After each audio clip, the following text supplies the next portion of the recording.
Is America headed for a civil war? More and more pundits are saying yes.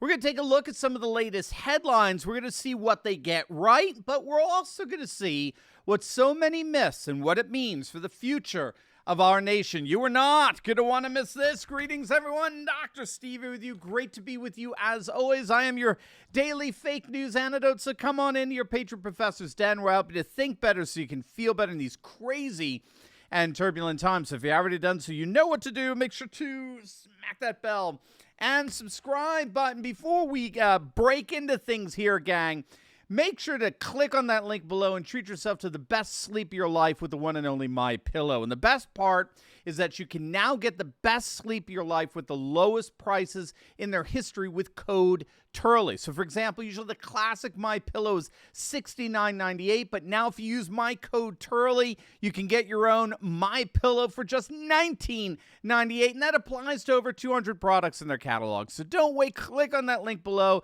Get one for yourself. Get another for the Patriots in your life. Let's support Mike Lindell and MyPillow, and let's get the best sleep of our lives. All right, gang, let's dive right in here. So, is America heading towards a civil war?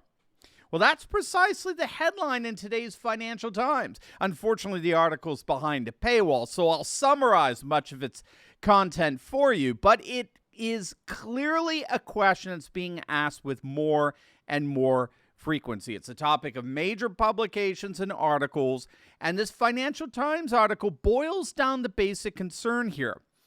What seems to be happening before our very eyes is both a racial and regional partisanization taking place. In other words, our politics are transforming from an ideologically based politics, right, rooted in liberalism versus conservatism, or left versus right, and it's morphing more into an identity-based politics, rooted in race and region, and I would add religion as well. So, our politics is transforming from an ideologically based politics to an identity-based politics. Said differently, we're moving from a creed-based politics to a culture-based politics. And this transition is turning the Republican Party primarily into a white rural party, and Democrats are becoming increasingly a cosmopolitan, multi-ethnic party. This, according to the Financial Times. And the concern here is that this kind of racial and regional balkanization is precisely the kind of precursor to what we saw happen in Yugoslavia in the 1990s. And this concern escalated all the more in light of a recent poll that found that a significant number of both Republicans and Democrats believe that violence is justifiable in response to their political opponents. And, we saw that obviously with the horrific race riots in the summer of 2020 that cost an estimated $2 billion worth of damage. And, of course, we've also got a massive surge and explosive growth of patriot militias over the last decade. And so the Times argues that we may indeed be seeing something akin to what counterinsurgency expert Dr. David Kilcullen predicts would break out in the case of a civil war here in the United States. He actually thinks it's going to be highly unconventional and will most likely resemble the civil wars that ravaged the nation of Colombia from 1948 to 1958. It involved rural populations fighting urban populations. The police, interestingly enough, took sides with the conservative rural population to take over areas where predominantly leftist sentiments reign, which here in the United States would mean where exurbs and suburbs sort of came in contact. And so what all that means is that we would be seeing something akin to armed gangs basically taking over our cities, while armed patriot militias would be taking over our exurbs, and the two would be fighting for control over our suburbs as a buffer zone. That's akin to what happened in Colombia. And just in case you were wondering, Colombia has since found peace and has found it in a very pro-Trump nationalist populist government, President Ivan Duque. Now, I think the Financial Times has some good points here. And I think they're also making a huge error of omission. Now, if you're a regular to our channel, and if not, make sure to smack that bell and subscribe button. But if you're a regular here in our community, then you'll know that this transition they're talking about, this is a transition from politics of ideology to identity, was predicted decades ago by the French sociologist Michel Maffesoli in his theory of NeoTribalism. NeoTribalism is the notion that the world is slowly but surely reorganizing around racial and ethnic identities. With the inevitable death of liberal globalism, the world is basically fracturing. It's breaking up. And populations are increasingly reorganizing themselves around their own shared identity markers, such as nation, culture, custom, ethnicity, race, religion. And this is exactly what we're seeing here, according to the assessment by the Financial Times. This is precisely what's happening to the Republican Party and the Democrat Party. In fact, Dick Morris is arguing that we may actually see this manifest itself like never before with the upcoming midterms. The midterms actually have the potential of rendering the Democrats what he believes to be is a permanent minority party. And he's noticing that there are now 220 Democrats in Congress. Half of them are white. The other half is black and Latino. And so he notices that this is very interesting with the coming, red wave landslide that appears to be happening. By definition, we can see that the vast majority of the casualties from that GOP landslide will most likely be white Democratic congressmen.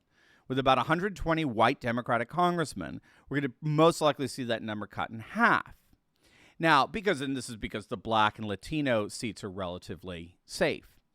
According to Morris, that would then mean that the Democratic Party basically becomes, in his words, a far-left liberal black party, in that a predominantly African-American party that's radically left-wing. So there's certainly something to this assessment. We are definitely seeing a recalibration of our political parties around something akin to Michel Mafasoli's notion of neotribalism. And, of course, as far as this Financial Times article is concerned, and some other assessments out there as well, that tribalized, balkanized recalibration of our politics is the potential precursor for a possible civil war breaking out in our nation. The problem with this assessment, in my view, is it fails to recognize that neotribalization that we're seeing happening, not just here in the United States, but all throughout the world, it's happening in at least two ways. It's happening certainly at that ethnic, regional, racial level, but it's also happening at a civic level. And the distinction that scholars make here is a distinction between civic nationalism and ethno-nationalism. And that's key because the mistake that these guys at the Financial Times are making is in thinking that neotribalism is working itself out only in one direction.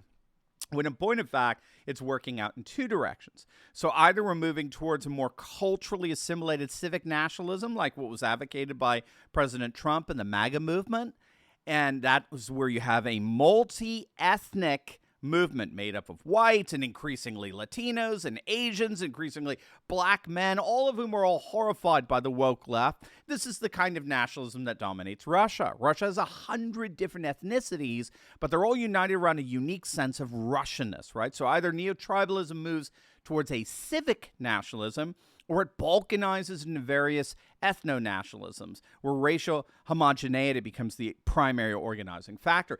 Interestingly, either way, nationalism wins, right? Leftism basically dies, and the two political sides advocate either for a civic nationalism that gives priority to the nation as a unique multi-ethnic race in of itself, or it balkanizes into ethno-nationalism, where racialized definitions of population become prominent. It's the latter that the Financial Times solely focuses on, while ignoring the former, ignoring the MAGA movement, ignoring the America First, or they see the MAGA movement as an ethno-nationalist movement. But we all know that the MAGA movement is the best hope for keeping our nation together. If we embrace the civic nationalism of President Trump, overwhelmingly so, then we should have a very stable and prosperous and flourishing civic future. However, if the leftist cultural Marxists persuade enough people to embrace balkanizing around racial and regional identities, well, then we shouldn't be surprised if a cross between Yugoslavia and Colombia manifests itself here. Let's all pray that Ultra-MAGA wins in the end, and with it, a new birth of the American dream. Now, before you go, you will definitely want to check out my latest video. It's not my latest, but it's a very important one that I posted. Why Patriot militias are surging. You are not going to want to miss it. It's going to absolutely blow your mind. So make sure to click on that link, and I'll see you over there. God bless.